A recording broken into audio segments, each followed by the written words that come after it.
Sex? No, only if she feels like it. It's her body, not yours. Cooking for you? No, her mum used to do that for her dad, and she's not gonna do it for you because she's liberated and you can damn well cook for yourself. Cleaning the house? Get a maid, you old-fashioned chauvinist. If a man doesn't desire kids or doesn't want a family, getting married has few benefits, if any benefits. A new study revealed that marriage in the United States has declined precipitously in the last half-century by nearly 60%.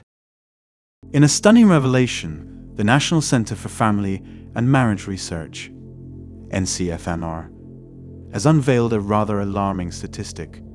Marriage in the United States has taken a nosedive, plummeting by a hopping 60% over the past 50 years. It seems that the once revered institution of marriage has fallen out of favor, leaving many wondering if it's gone the way of the dodo bird. The link to the study is in the description.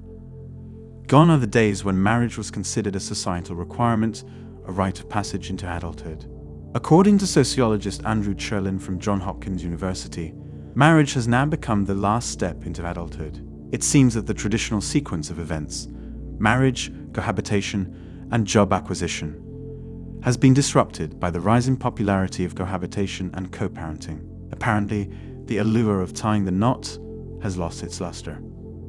Surprisingly, despite this dramatic decline in marriage rates, studies show that Americans' attitudes toward marriage haven't changed all that much.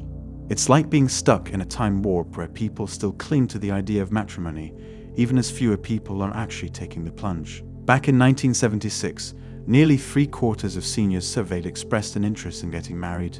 And guess what? That number only dropped by a measly 3% by 2020. It seems that old habits die hard. Now let's talk numbers.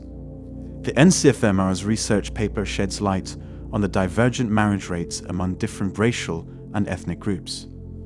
While women overall have witnessed a decline in marriage rates since the 1950s, the impact has been particularly striking for Black and Hispanic women. The proportion of married women has dropped by a staggering 60% for Black women and 33% for Hispanic women. It seems that the traditional white wedding is losing its appeal for some, while others are finding alternative paths to happiness. So, what does all of this mean for the future of marriage? Is it on life support, desperately clinging to relevance? Well, only time will tell. Perhaps this decline is merely a reflection of changing societal norms and values. Or maybe it's an indication that men are seeking different avenues to fulfill their desires for companionship and commitment. Whatever the case may be, one thing is for sure. The institution of marriage is going through a turbulent period, and it's unclear whether it will emerge unscathed or undergo a metamorphosis into something entirely new. Some men are beginning to realize that marriage is a bad deal, financially, for them. About half of all first marriages last about 10 years. The common causes are infidelity, domestic violence, constant arguing, and just plain loss of love.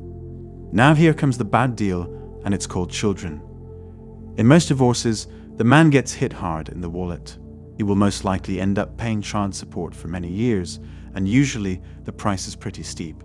And almost always the wife gets full custody of the kids, even if she's a drug addict and an alcoholic. Depending on visitation schedules, an ex-husband may only get to see his kids 2 or 3 days a month, and then there is alimony. Depending on the whim of a judge, a man may pay an outrageous amount of money to his ex for many years. So many men are waving away the thought of marriage because in the light of day it really sucks. So who is responsible for this transformation over many years? It isn't men. It isn't our dogs and cats. It is women. And oh my gosh, how could that be? And what am I talking about? A movement took hold many years ago to make the playing ground an equal opportunity playing ground for both sexes, and it was a long time in coming, and I cheered it on.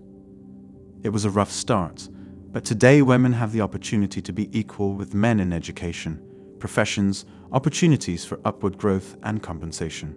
Now, with all the good stuff came a big change in culture and society, and has been fueled by the movement called feminism. Life is balanced by a yin-yang factor. With the good comes the unwanted. Women have been told to enjoy their lives in every way that they can. You no longer have to wait for a man to approach you sexually. You can do it all on your own. Fuck as many guys as you want, so go ahead and settle down in a few years. You are young and beautiful, so use it to your advantage. At one time, and I lived in that time, Finding someone who would have physical intimacy with you was near impossible. Today, it's not a problem or big deal, so if women are giving it up so easily, why would the guy buy the cow when he can get the milk for free? Women control the world of sex, but men control the aspect of commitment. Some men marry and then several years later discover that their wife was making and distributing training videos that required her to be helped by many men and women. Young women mature faster than young men do. Often, they will either reject a guy outright or just put him in the friend zone. So many of these guys get turned off to dating, and by the time the women want to get serious, many of the guys they rejected are no longer interested in a relationship. They have grown up emotionally and intellectually. They have good jobs, solid incomes, money in the bank, and often a friend with benefits. They do what they want, when they want, and don't have to explain anything to anybody. Marriage will rob them of their freedom, and they are not going to give that up. If you remove the desire to procreate and raise a family, why should a man get married? There really isn't a huge motivation to get married if as a man, you do not desire children. The only other reasons I can think of are sex and companionship. The challenge with modern relationships is that things have changed, yet things still remain the same. Modern women want the best of both worlds. They want to be liberated women who have careers, have their own money, and are in control of their lives with no interference from a man. No problem with that, that's all good. However, the same women also have old-fashioned expectations of men, and what a man's role should be, especially when it comes to money. They still want the man to be the provider and responsible for most, if not all, the financial responsibilities in the relationship. Quite a few modern women who are employed and earning good money still believe that my money is my money, your money is our money thinking. These are the same women who will get offended if you ask them to make you a meal or something like that. You will be labeled as an old-fashioned male chauvinist who can't handle a strong, independent woman.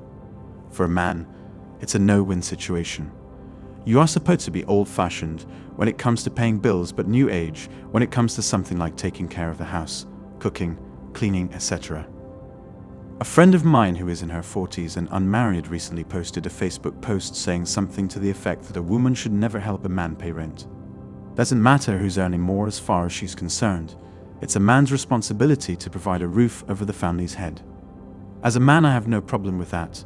What I do have is when the same woman calls me a chauvinist for asking for dinner. It's like there are clear rules of what's expected from a man, but very ambiguous rules on what's expected from a woman in a relationship. Sex. No, only if she feels like it. It's her body, not yours. Cooking for you. No, her mum used to do that for her dad, and she's not going to do it for you because she's liberated and you can damn well cook for yourself. Cleaning the house. Get a maid, you old-fashioned chauvinist. If a man doesn't desire kids or doesn't want a family, getting married has few benefits, if any benefits. That's all for today on Manhood. Don't forget to smash the like and subscribe buttons, and also click on the notification bell to be the first to know when I drop a new video. If you find value in my videos, you can show your support through PayPal or Cash App. The links are in the description. See you next time. Cheers.